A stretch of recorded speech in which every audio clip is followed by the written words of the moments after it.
In the heart of the Roman Empire, where marble statues gleamed under the Mediterranean sun and senators argued in grand halls, another world existed, a world of dust, blood, and screams. The Roman arena was not merely a place of entertainment. It was a theater of cruelty, a stage where humanity was stripped bare and the boundaries between spectacle and savagery dissolved completely. The Romans called it munera, the games, but these were not games in the modern sense. They were orchestrated performances of death, designed to remind citizens of Rome's power, its control over life itself. Every drop of blood spilled in the arena served a purpose: political propaganda, social control, and the insatiable hunger for spectacle. Imagine stepping into Colosseum, the largest amphitheater ever built, with nearly 50,000 people roaring in anticipation. The smell of sweat, wine, and fear hangs in the air. Trumpets sound and the gates creak open. What comes next would be enough to haunt even the hardest hearts. The morning usually began with executions. Criminals, slaves, and prisoners of war were brought out to face punishments that were as creative as they were horrific. Some were burned alive, some were torn apart by wild beasts, and others were forced to reenact mythological stories. Except their deaths were not pretend. If the script demanded that Prometheus be devoured by vultures, then a man would actually be tied to a rock and fed to birds of prey. But it was the midday games that brought the greatest excitement, the animal hunts, known as venations. Exotic beasts were imported from all corners of the empire. Lions from Africa, tigers from Persia, crocodiles from Egypt, and even elephants. The Romans didn't just kill animals. They turned slaughter into art. Traps, stage designs, and mechanical lifts made the beasts appear dramatically from beneath the floor. Hunters called bestiarii faced them armed with spears and swords, often fighting until one side was entirely annihilated. There were times when the sheer scale of the killing was unimaginable. Emperor Titus, during the opening of the Colosseum, ordered games that lasted 100 days, and during those days, over 5,000 animals were slain. For the Roman audience, it was glory. For the creatures, it was extinction. As the day wore on, the crowds demanded more blood, more shock, more death. And so came the main event, the gladiators. Men trained to fight and die for the entertainment of others. Some were slaves, others were criminals, and a few, surprisingly, were volunteers seeking fame and fortune. The gladiators became celebrities of their time. Their names whispered in taverns, their victories etched into walls. But behind their fame was constant fear. The fight began with ritual.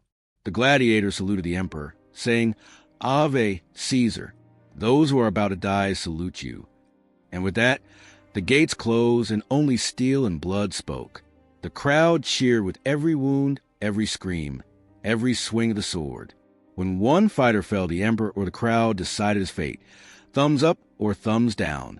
Life or death in the blink of an eye.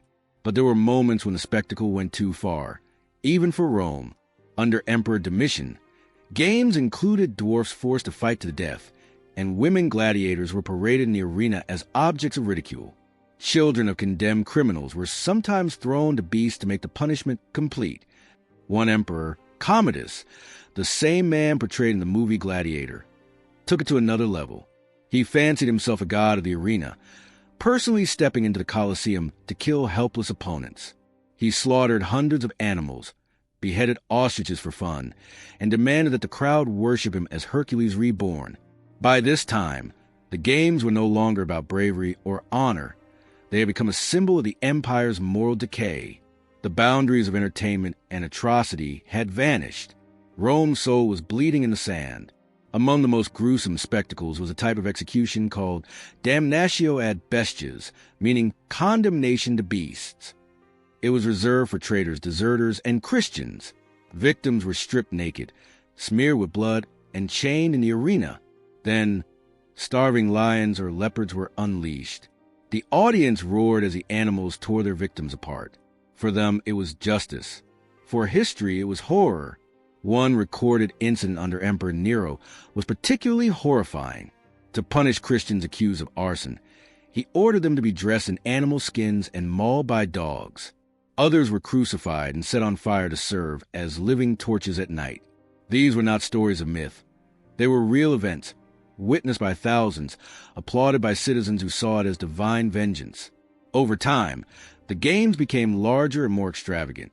Colossal naval battles were even staged inside flooded arenas, where real ships clashed and men drowned in front of cheering crowds. During Emperor Trajan's reign, a celebration for his military victory included games that lasted 4 months, involving thousands of gladiators and tens of thousands of animals. The logistics alone were staggering, and the suffering beyond comprehension. Yet, for all its horror, the Roman arena reflected the psychology of empire. It showed a civilization that had conquered the known world, but could not conquer its own appetite for dominance. The arena was not just about killing. It was about control. Every execution reminded citizens that the emperor's power was absolute. Every death was a warning. Rebel, and this could be you. But as centuries passed, voices of conscience began to emerge.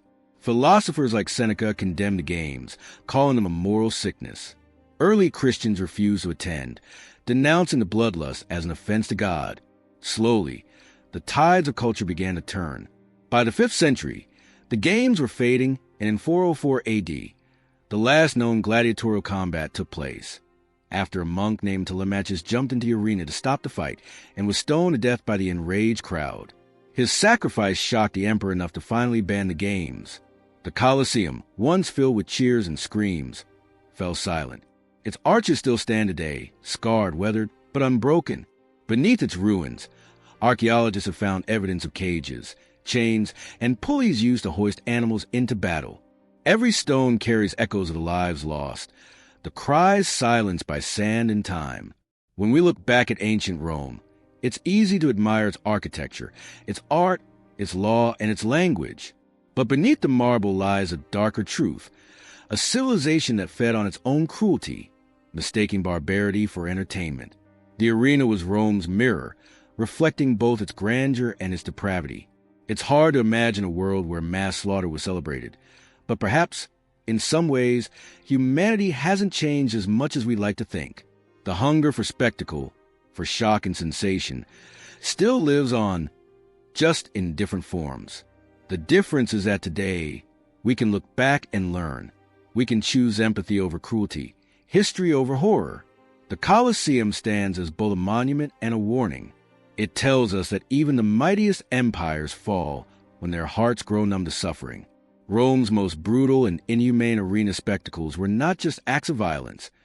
They were the death throes of society losing its soul. And maybe that's the real lesson history leaves behind. Power fades, glory crumbles, but the memory of cruelty lasts.